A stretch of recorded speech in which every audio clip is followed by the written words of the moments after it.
we remember.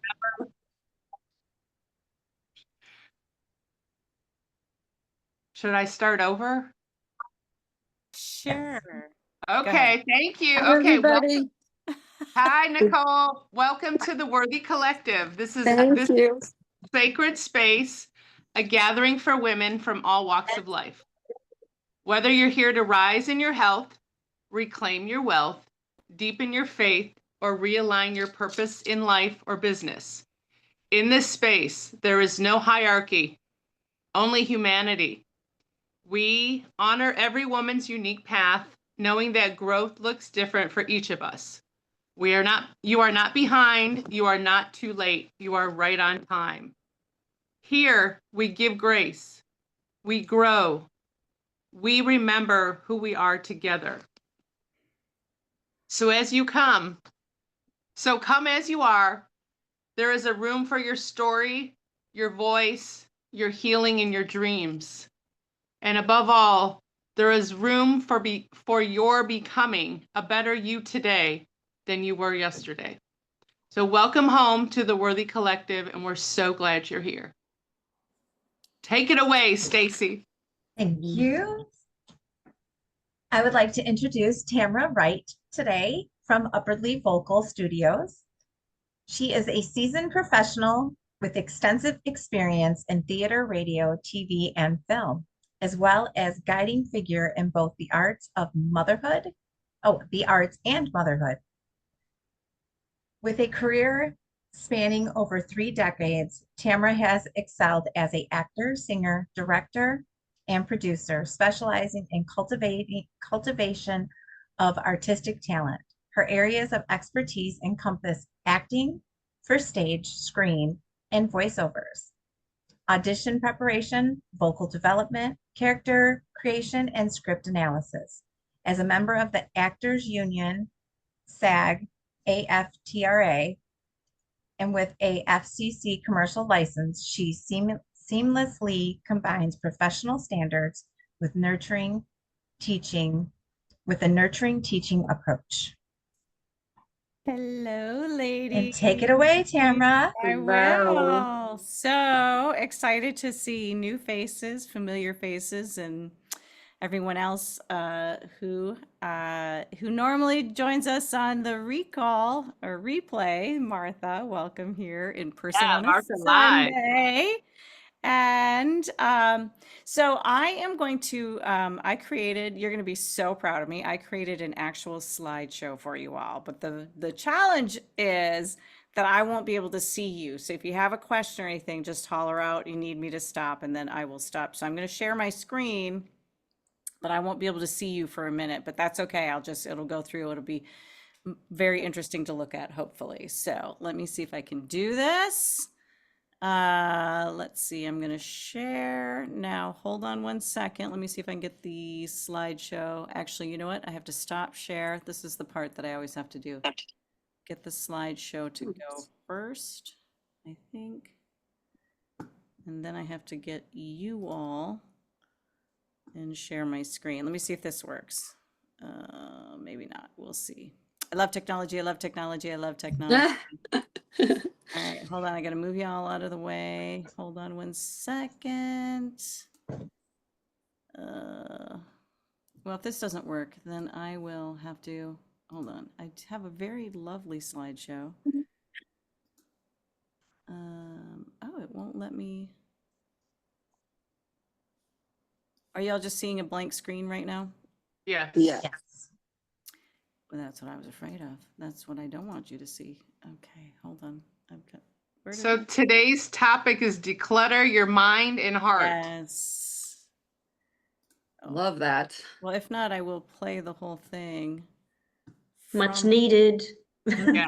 Yes, for sure. Everything's aligning. Everything's aligning. Yes, Well, if I have 100%. to, let's see, hold on, let me see here. Why won't it let me do my slideshow? The part that I can't ever practice, okay, hold on, is the slideshow. Okay, hold on, go back to my drive. Karen's on. Oh, hi, Karen. Hi. Oh, how lovely. We're just having a technical difficulty right now. Technical A difficulty. challenge. A challenge. Challenge. A little blip We love challenges. Yes. all day, every day, all week. Yep. Yeah. It's my, okay, oops, I've got two screens in front of me. Presentations. There it is. Well, if I have to, I will just share my screen and you'll see the little slides instead of the, What are you trying to do? I am trying to get the slideshow to actually play. Oh, with the voice. There's a hint under. It moved. So if I share, hold on, if I share my screen, I should be able to go to it. Like y'all see the Yeah. Oh, yeah. slides right Yes. now, right? Yes. Okay, but if I show it, it disappears. There, now can y'all Oh, see there it? it is. Oh, yeah, we can see it now. Yeah. So fancy, look at that. All right. Releasing, declutter your mind and heart and releasing Mm, what no no longer belongs. longer Yeah. belongs to you. Oh my goodness. So today we're going to talk about the impact of clutter and what it has, the impact it has on our mind, our heart, and determine what and how we can release what no longer belongs to us. So, okay, so we're going to talk about what science says about clutter. Oops, I got to grab the right mouse here. What science says about clutter and what scripture says about clutter, because you know, I always got to bring it back to scripture, and how clutter impacts the ADHD brain, which, you know, 4 out of 5 members of my house are in that category, and Yeah. then practical solutions. And also, I'm going to give you a challenge activity. So this isn't just about tidying up our homes, our inboxes. It's about creating space for clarity, peace, and purpose the way God designed us to live. So there are 5 topics that we will focus on today. And although there are many more avenues we could journey through, for the sake of time, we'll just stick to these 5. Okay. So let's start with what science says about clutter. So the UCLA's Center on Everyday Living for Families, which, if you say that, it's self, by the way, with a C instead of an S. Okay. Cluttered homes are linked to chronically elevated cortisol and stress in women. Can any of us relate to that? I can. Yep. I can. Clutter triggers a low-grade fight or flight response all day. And I would also add to that, it creates a freeze response, particularly with those with ADHD, because a lot of times anxiety and depression tags along with that one, and it often causes them to just shut down completely. Comedian George Carlin famously observed, "A house is just a pile of stuff with a cover on it." And I have been watching lately this young lady. I think it's a couple years old now, but she bought a house for $97,000, and she's in Minnesota. She bought it with everything in it, and she ended up buying it because the family, she couldn't qualify for a house like the same house if it was in, you know, HGTV condition to sell. She'd have to pay about $350,000, $400,000 for it. But she got it for $97,000, but she had to take it as is with all the stuff in it. And so she is now going through and sorting everything. We're going to look at some pictures and it'll give you an idea. It won't be the exact same house, but you'll understand. She's going through and making videos about it and giving away excess stuff to people, which is a great idea, I think. Mhm. Yeah. And earning money doing it. But just to give you an idea, if this is a study that the UCLA did, and this is just a sample of a picture that somebody had sent in. So if this causes you to start twitching, you aren't alone. Researchers found that cars have been banished from 75% of garages to make way for rejected furniture, cascading bins, and boxes of mostly forgotten household goods. Wow. This is something that I am very much thinking of, and we'll talk more about that later. But I am in the mode of organize my house so that I don't leave my kids anything like this.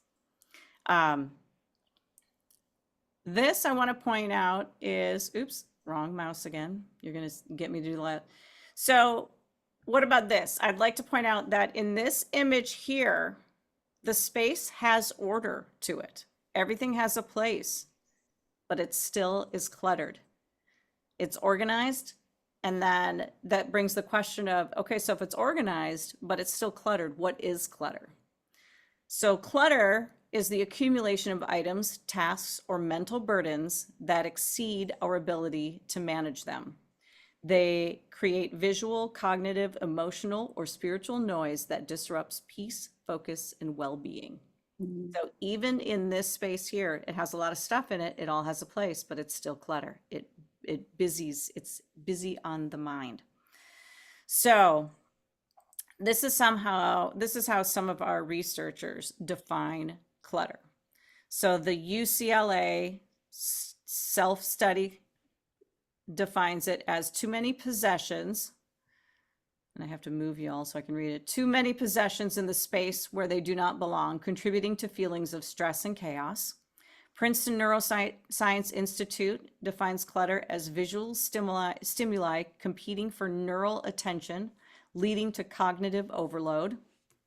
Anyone experience that? Journal of Environment Psychology says clutter is disorganized materials that interfere with the intended use of space, diminishing a person's sense of control and home. The CHADD and ADHD research say clutter is disorder in physical or mental space that exacerbates executive dysfunction, procrastination, and emotional overwhelm. And Cornell and Sleep Foundation define clutter as environmental disorder that influences lifestyle habits, including eating and sleeping, in unhealthy ways. So you can see that no matter how you define it, this is what happens to our cortisol levels. Oh, let me get the next. Oops, I got to hit the button here. Oh, well, now it doesn't like me. Here we go. So it goes from low to high, and we are not designed to maintain or manage elevated levels of cortisol for great lengths of time. So as I said, I'm going to compare this to what does Scripture say about our stress levels and clutter. So Scripture says that in 1 Corinthians 14:33, God is not a God of disorder, but of peace. Clutter can be anything physical, mental, or emotional that blocks us from our experiencing God's peace and purpose and presence. So when we are not connected to God, we are being misled by the world, and that leads to disorder, stress, and chaos, which is exactly where the enemy wants us to be. So this is what it looks like. As this illustration points out, the higher and longer our stress continues, the more negative an impact on our productivity, our mind, body, and spirit, which results in burnout. And when we align our surroundings with God's peace, our bodies and souls feel that peace too. So here are 3 areas that clutter impacts us when looking at the mind and body: our cognitive load and focus, our emotional toll, clutter, and health. So clutter doesn't just stress us out, it literally overloads our brains. So Princeton's neuroscience found that visual clutter competes for attention in our brains, making it harder to focus and think clearly. So for those with ADHD, and we'll explore this a little bit more later, clutter magnifies these challenges. It makes it and then some for these individuals. And Scripture encourages, let all things be done decently and in order. And that's in 1 Corinthians 14, verse 40. When it comes to our emotional toll, we can talk about the emotional weight of clutter. So, studies in the Journal of Environmental Psychology show that clutter undermines our sense of home. It can make us feel ashamed, isolated, and overwhelmed. Mhm. And that shame feeds procrastination, creating a cycle that's hard to break. This is also something that really I have experienced with my, not only my children, but my spouse as well. That clutter, the emotional toll, they're much more emotionally sensitive than they let on. And a lot of times it shuts them down absolutely completely. And I'll talk more about that in a little bit. So God invites us to start fresh. In Psalm 51:10, create in me a clean heart, O God, and renew a right spirit within me. So now when we talk about clutter and health, clutter can affect our physical health too. So Cornell found that people in messy kitchens consume more snacks and calories. Did you know that? Hmm. Yeah. And the Sleep Foundation reports that cluttered bedrooms disrupt sleep, sometimes something that many of us struggle with. We start thinking about all we have to do when you first wake up. It's that burden of, oh my gosh, I have so much to do. I'm overwhelmed before I've even stepped out of bed. So, and in Proverbs 14:30, a heart at peace gives life to the body. So peace at home helps peace in the body. So let's talk a little bit about some of the action we can take and practical solutions, because why bring up a problem if there's nothing you can do about it, right? So here's some of the suggestions that they recommend. We're going to take a closer look at them one at a time, but they recommend a 10-minute rule. It doesn't have to be, one of the parts of being overwhelmed is you look at the whole forest and you can't see the forest for the Right. trees, right? And so we tend to just look at the big overwhelming project, but if we just break it down to 10-minute chunks of time, then we can tackle. It's like the saying, how do you eat an elephant? One bite at a time. Mhm. So one space at a time. There's a woman called the Fly Lady, which stands for finally loving yourself. And she always started with the shiny sink. That's what she'd say. She'd say, start with the shiny sink. Every night before she went to bed, she made sure that her sink was cleaned and shiny. And then when she woke up in the morning, that started her with this fresh feeling. Hmm. I can't keep an eye on the chat. So if Stacy and Lori, you can keep an eye on the chat for me. I see that there's some in there. So they also recommend you give everything a home. That's a strategy that is used for cognitive behavioral therapy. It's one that my kids have been taught with their play therapist since they were little. I will say that with my ADHD family members, they struggle with timeline. I think I've talked about it before, that they look Oof. at time So do I. as like if you look at time on a line and you were to take when you get the cardboard tube from a paper towel, when you're done with it and you look at that timeline, they can see right now. They can't see 10 minutes ago. They can't see 10 minutes from now. They can't predict future results based on previous experience because they can only see right now. They're very much in the moment people. So it's very hard for them to go, okay, I'm going to put this down here and then I'll come back to it later and put it away. But if they have a space and a label and they know where it goes and they put it there consistently every single time. Now, if they don't put it there, they literally will not find it, even if it's right next to them. And I have a story about that later. And pause to ask, is this mine to solve? Because remember, it's not just about the physical stuff, it's about the mental and emotional stuff too. So sometimes people will bring to us things that really don't belong to us emotionally. And we tend to, as people who are, if service is our language, acts of service is our love language, we tend to take them on. And we have to put it back on them and say, let me know how you handle that. Let me know how that goes. There's more on that as well. So, all right, so using the 10-minute rule to declutter, 10 minutes at a time. Start simple, perhaps with a drawer, or make your bed. Designate a time slot in your day that you can dedicate 10 minutes for one task of cleaning. Okay, so if there's like consistently a 10-minute time slot that you know that you're going to have, put it in your phone, as a declutter, put it in your schedule, and then make a list. Take some time to make a list of 25 different things that you can do in 10 minutes, 25 different areas that you can do in 10 minutes. And promise yourself that when you get to that time of the day, the timer goes off, you spend 10 minutes dedicated to doing that. You could even do that when you're making a phone call. You could even do that when you're, you can't do it when you're brushing your teeth so much, unless you're in that room where you're brushing your teeth. So, but once you get started, you will be inspired to either add more to your list or dedicate more time. Once you start moving, you will keep going.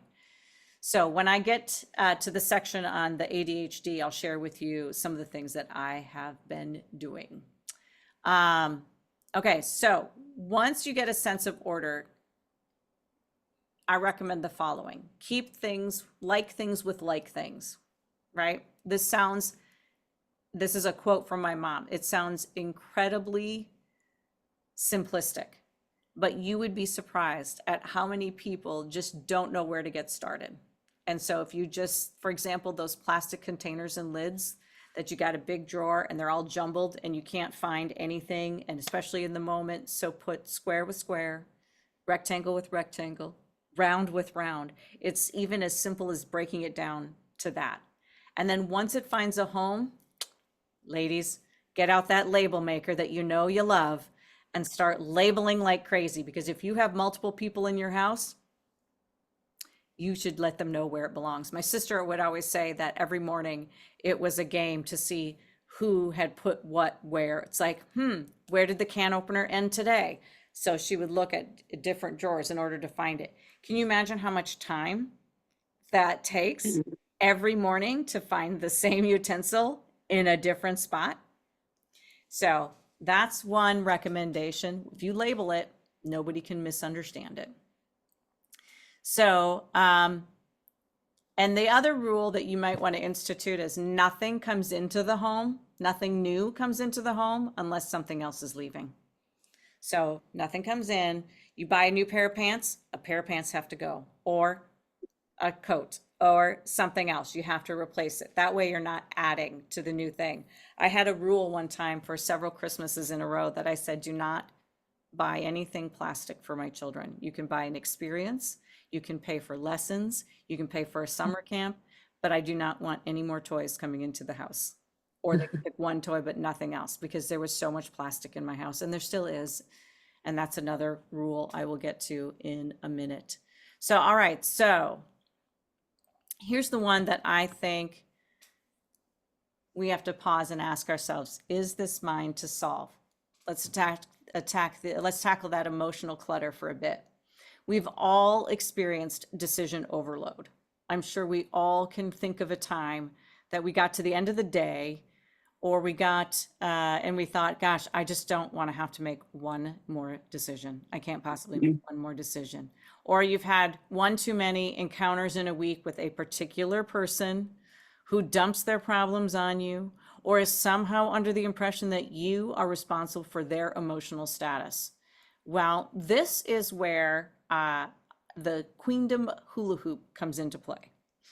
And I've talked about this before with my worthy ladies, but I may not have mentioned this with the group. So when my ADHD kids were little and they attended a play therapy, one of the play therapists had an exercise where they would put the kids in different hula hoops, right? So they had their own immediate space. And they would take then, and anything that another person said that made them feel overloaded, blamed, shamed, guilty, any sort of an emotional thing, they would write it on a piece of paper. My son would always complain that the kids got to stay up later than him, right? So stay up late. And then he would argue with his sister about it. And so it was like, crumple up the paper, throw it in the other person's hula hoop. So then my daughter would pick up the crumpled piece of paper and she would say, I'm older than you. Someday you'll be the same age as me. You'll be able to stay up as late as me. And then she would say, this doesn't belong to me. And she would either put it back in his hula hoop and he'd have to decide, do I need to deal with this? Do I need to keep carrying this, or do I need to move on from this? Do I need to acknowledge it? So that's the hula hoop queendom kingdom. And they would decide that it wasn't theirs. Well, as adults, we can do the same thing. So when somebody tries to put a label on us, I have family members that would always that would come and visit, and when they would, they'd always be like, well, you know, your kids are always napping when we want to do something, so your husband can stay home with the kids, but we're going to go out to a movie and you can come with us. And I would be like, you know what, this doesn't work for me, and I would put it back on them, and I would just say, we are available at this time. You either want to see us or you don't, but this is the time that we're available. And I would put it back on them. And so they had to adjust for our napping children. That was always a challenge, but it's an emotional toll. So sometimes with my kids, it's very often that they will turn around and put things back on me. And for example, I'm sure we all can relate to, or perhaps we've done this, or we've heard of this, or we've experienced this ourselves. A child comes to you Sunday evening at about 9 p.m. and says, I've got this project due tomorrow and I need these materials for it. And I totally forgot about it. And oh my goodness, what are you going to do for me? You need to run out to Walmart and get all of those things because they're open 24 hours so that I can complete this task. And I'm like, that sure is a bummer. You don't have a lot of time to complete your project. However, your lack of planning is not my emergency. So let me know what you decide to do about it. So you put it back on them. And I had a recent experience with my lovely spouse about time running out on an activity that was normally his, which had to do with renewing the registration on my vehicle. And I was going to be out of town with said vehicle. And poor Maggie had to talk me off the ceiling. But I eventually, I was like, well, you know, it's either going to happen or it's not. I'll either get a ticket or I won't. But if you wanted me to take care of this task, it would have been nice to let me know ahead of time. The short of it is, if it's not yours to solve, you can offer empathy, walk away with some form of encouragement, and let them solve it themselves. I always start with empathy, always end with encouragement, and make sure you walk away and let them figure it out. So now I'm going to talk a little bit about very specifically about ADHD, because for those with ADHD, clutter brings unique challenges. So visual clutter heightens distractibility. It can trigger guilt, shame, and avoidance. This is really huge. Guilt, shame, and avoidance is very large for people. It's a very heavy burden for those with ADHD. And it can worsen their executive dysfunction, making planning and following through even harder. And I would say not only harder, but in some cases, almost impossible. Yeah. What I have learned about my ADHD family members is I have to decipher if they are unable or unwilling. And you cannot confuse unable with not capable.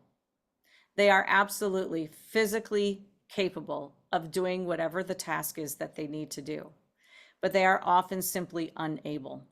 So if I treat them as if they're unwilling, it brings on guilt and shame. And don't get me wrong, sometimes they are simply unwilling. And usually, you know, things like when it comes to picking up dog poop, right? Like nobody enjoys that task. But they also understand that their desire to have a dog is greater than their lack of desire to pick up the doo-doo. So out they go and they can do it. But if you ask them to do something that they absolutely has no payoff for them, that they can see immediately, it is literally one of those things that they'll just shut down completely. And then what happens is they turn around and they have this feeling of guilt and shame. They know they should do it, but they can't do it. They want to be able to do it. And they're just not, there's just no payoff for them. So one of the things that I have in my mind, thinking that they were just unwilling when they really weren't able, was I would say, all right, I'm going to leave them to their own demise, and I'm going to let them experience exactly how bad things can get. in my mind, thinking at some point they're going to say, oh, this is really bad. We should do something about it. Well, let me tell you, after several years of waiting for them to figure it out, I can't take it anymore. So for the past 2 years, I have had to hire professional organizers to help me and get them on my team. And there, to me, there's no shame in that. Like, it gets to the point where we do not have people at our house because there's just no space. And my husband, that shame and that guilt and all of that, he feels that weight. And I'm like, okay, we have to do something about this. So what I've learned is that they have this, they are truly not able to sort through their thoughts and solve the dilemma. And one of the reasons is because everything to them has an emotional attachment to it. It's a treasure to them, and they can't let go of it. When in reality, they just cannot make the decision. They just get that analysis paralysis. My daughter is known for that. She just cannot do it. They're so attached to it. So I've had to convince my kids in some ways that I say to them, we're going to bless somebody else with this, right? This toy that you've outgrown, that you haven't seen, touched, or even, because there's so many toys, they can't pick it out. There's just too many. And so when I finally just say, we're going to bless another small child who's really going to love this toy, they can relate that to the movie Toy Story, right? Like, they can connect with that emotional and they can release it. So what I've been doing with my son is I went through his room, because he's 14, so he's at that age. He's between the boy and the man phase, right, where he can't quite decide where he wants to be. He hasn't touched his Legos. He hasn't touched certain toys in a long time. So what I did last year is I said, okay, we're going to take all these toys that you haven't played with, and I'm going to put them in clear plastic bins. And then I'm going to date them June of 2024. And then in 12 months, if you haven't pulled them out of here, then you know that you haven't played with them and thought about them. And the toys really deserve to be played with, and we're going to bless somebody else with them. So it's not coincidence that a year ago this week was when we put those toys in the attic, which is attached to his bedroom. You have to go through his closet, so he feels comfortable that they're in his room, the extension of his room, even though he doesn't go in. It's not a finished attic. I mean, it's too hot in there. But he is comfortable with it because it's somewhat near him. Well, this week they're on mission trip, and this is the week that I go and I pull them out, and they're going to be blessed. They're going to bless some other children with it.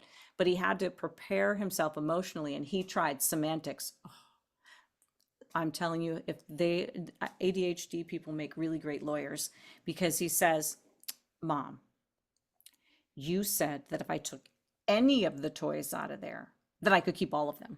And I said, oh, no. I said, only the ones you removed are the ones. He took out 2 toys, the laser tag set and something else. And I was like, those are the 2 you get to keep. The rest are going to go bless somebody else. And then my 17-year-old daughter said, Mom, there's this dinosaur that makes this certain noise. Can I have that? And I was like, you can name it, you can claim it. Like, if you can tell me exactly what it looks like and what it does, yes, you can. So she named 2 things. And my oldest one, she's giving away all her stuff. She's about to move across the country, so she wasn't.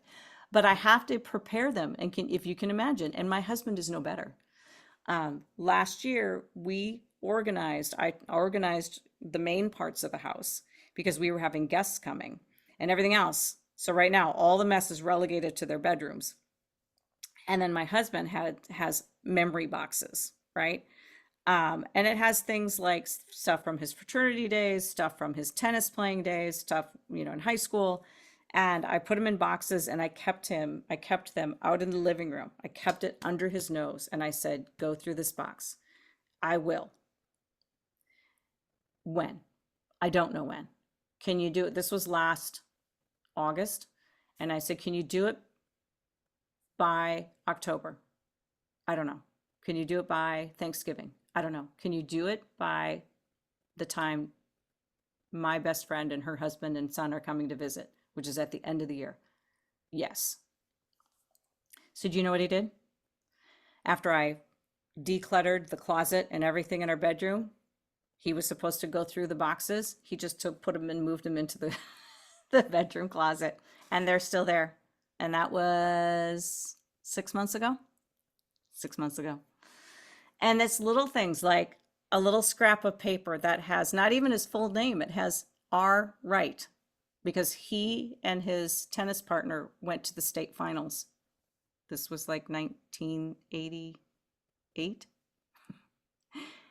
As a little scrap of paper. And my philosophy is like, if you are not honoring it by putting it in a book with a picture next to you and your partner, you're not honoring it. So it doesn't have any value. You're not showing any, you're not giving it any sense of worth. It's just sitting in a box collecting dust. So we're still working on him. So he definitely suffers from analysis paralysis, and he's deciding on the emotional level what his investment should be, right?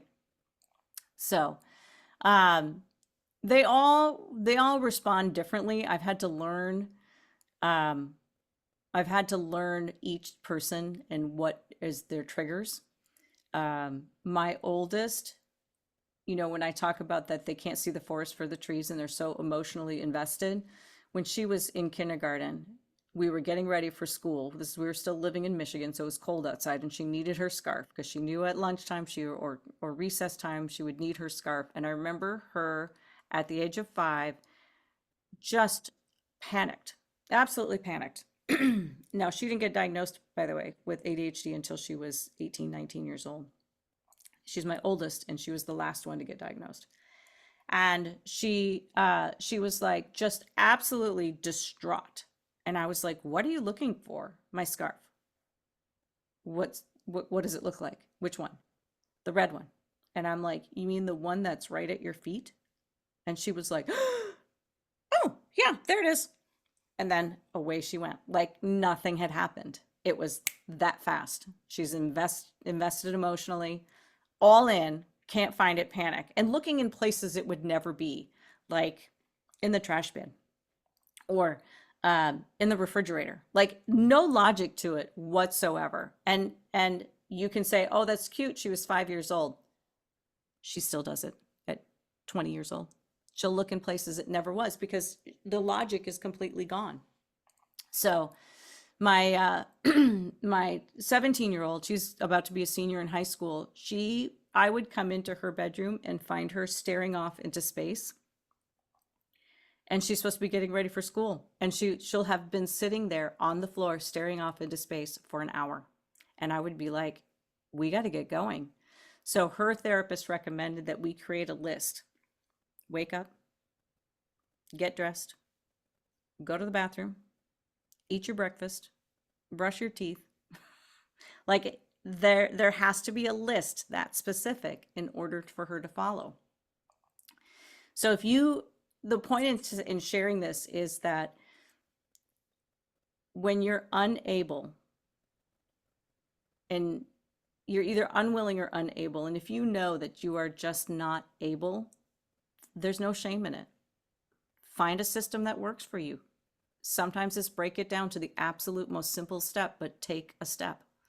Make a plan. My oldest is brilliant at it. Her alarm goes off on her phone all the time, and it has what she's supposed to be doing at that time. She's figured it out.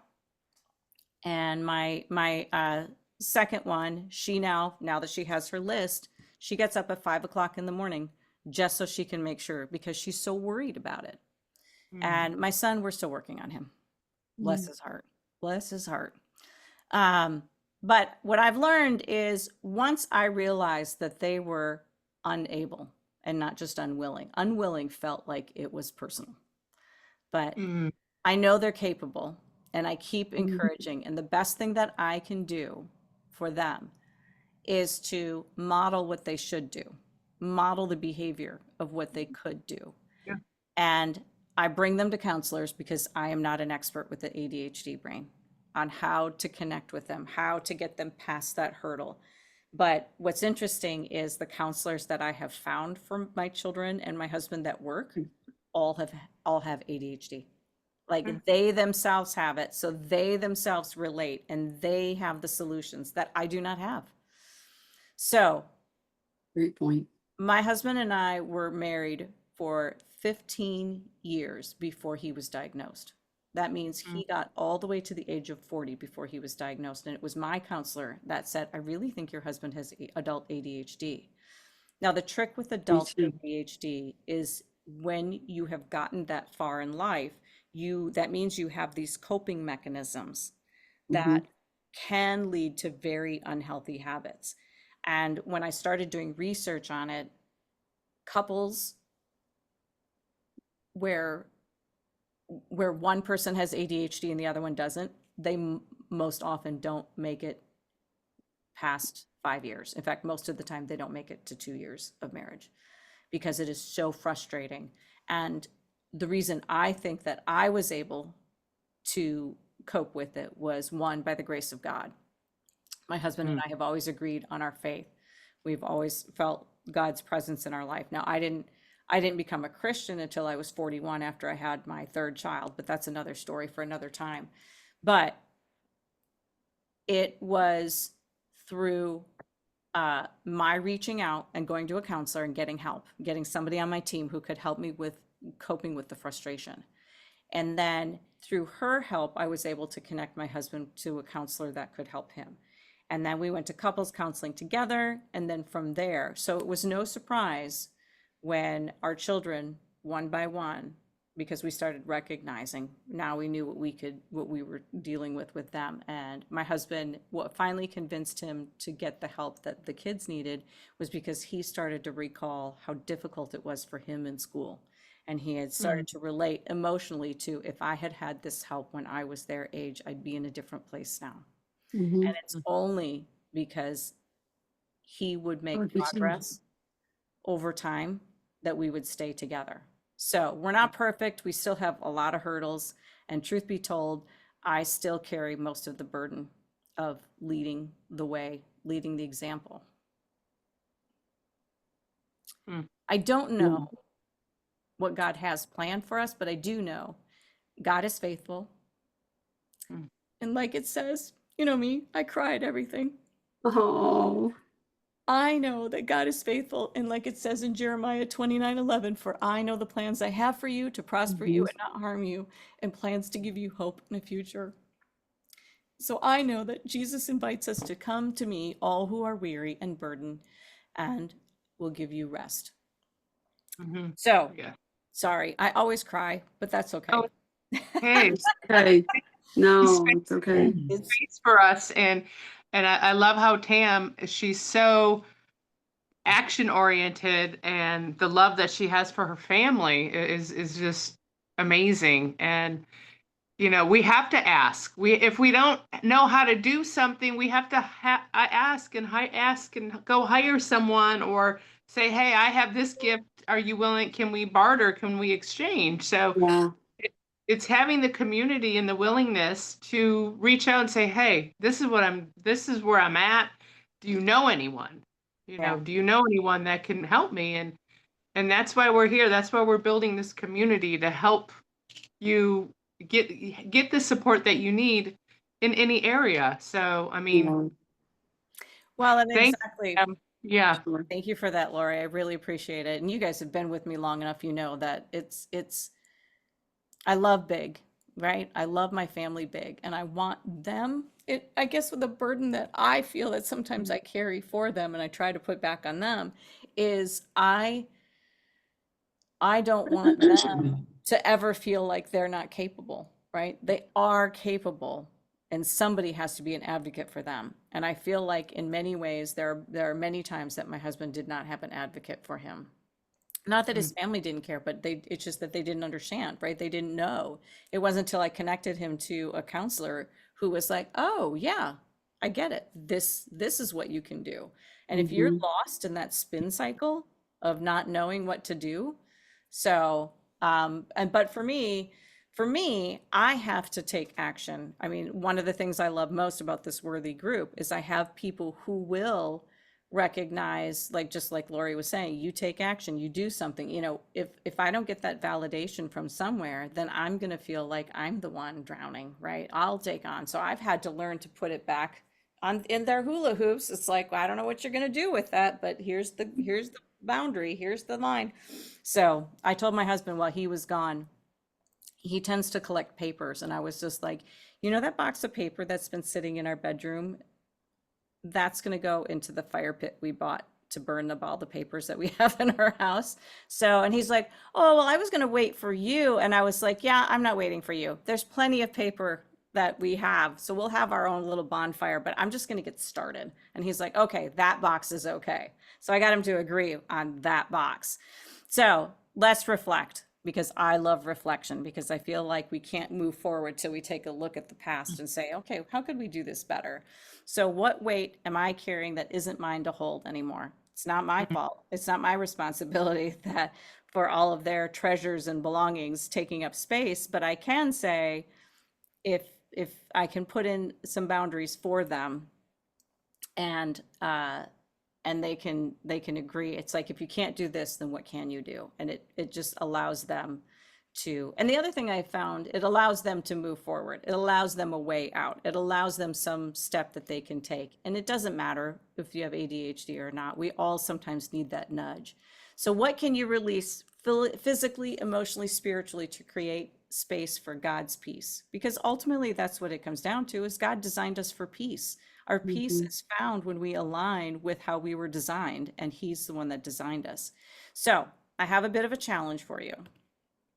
All right, I'm going to give you an activity. So I'm going to challenge you to declutter just one small space, a drawer, your inbox, or some emotional burden. And that's the other thing, is I put a list now. I've noticed this. I think I've mentioned it before. If I see if I can find one. Yes, I have one right here. This little dry erase marker has been magic for me. So I put on my bathroom mirror, because that's most often where I am when my ideas come to me, because I'm still for a minute. Whenever I'm still for a minute, that's when ideas come to me. And I write on my bathroom mirror what I want to get done, either for that day or within the immediate future, before I forget. And then I usually transfer it to my phone. But I have found that since I've kept one of these in my bathroom, my husband's been using it. And so he had a list of all the things he needed to do to get the kids ready for their mission trip, and one by after another. Now, lists used to drive him crazy, but he's been doing it. So just take time.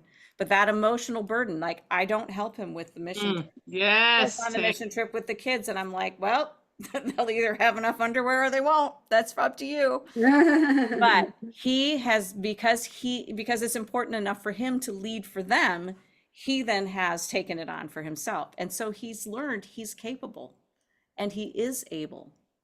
Yes. And it's not that he's unwilling. It's just that he learned that he's capable and he's able. So just pick one thing this next week. Pick a date and a time, and take 10 minutes to declutter something, and then take 10 minutes to do a brain dump. Write out every worry or task on your mind. Then cross off anything that isn't yours to solve. And you could even put the initials of who it is to solve, and prepare your statement. That sounds like really important to you. Let me know how you figure it out. Let them figure it out. It doesn't have to be you. So, all right, let me change my other screen here. Okay, so in closing, decluttering isn't about perfection. It's about making room for clarity, for purpose, and God's presence. So you will keep, in Isaiah 26:3, you will keep in perfect peace those whose minds are steadfast, because they trust in you. And this is about God. So when we release what no longer belongs, we invite peace into our homes, our minds, and our hearts. So thank you for joining me, and may your week be filled with small steps towards spaciousness and peace. So any questions? Wonderful. Thank you. Yeah, that was really great. Thank you. Thank you. I wanted to bring up towards the end, when you were saying with the green, and you're writing, now he's writing, it's so important. We are the examples. Sometimes we don't even have to say anything. Just our actions are so found for someone else. You know, who wants to be bossed around? I know my boyfriend, he's like, if you tell me something to do, he's like, I'm gonna do the opposite. Mm. Okay, Yeah. so Yeah. so Well, and you totally described me. I'm ADHD, and all Mhm. of that is exactly my life. okay. And I didn't get diagnosed until I think I was 42. So Okay. Yeah, that's pretty similar to my husband then. Yeah. yeah. Would you say then that you have had, do you relate to the blame and shame and the guilt and all of Mhm. that? And Yes. then, And analysis paralysis for yeah, sure too. Yep. yeah. All of it. And right now I've decided to change. God literally uprooted my whole life and put me like, got laid off from my job. My landlord said he wanted to sell. Car broke down, dealt with unemployment issues, hit financial crisis, rock bottom. And I'm a very high energy, physical type of person, um, and been stuck at home basically for 2 months and out of being with people coming to pick me up. And he has literally stopped me dead in my tracks for me to realign and readjust and say, this is your life now. Because for over 20 years, it's been all about my ex-husband and my kids Mm. and family and a dog. And so I decided to uproot, sell everything I have, and I'm moving to Nashville. Hey, good. Oh, near Yeah. Lori. Yeah, dear Lori. Yeah, that's how we became friends because one of my friends is her cousin, her husband's cousin or whatever. Yeah. So I've done a lot of pouring into myself and I've never poured into myself. I've always poured in everybody else.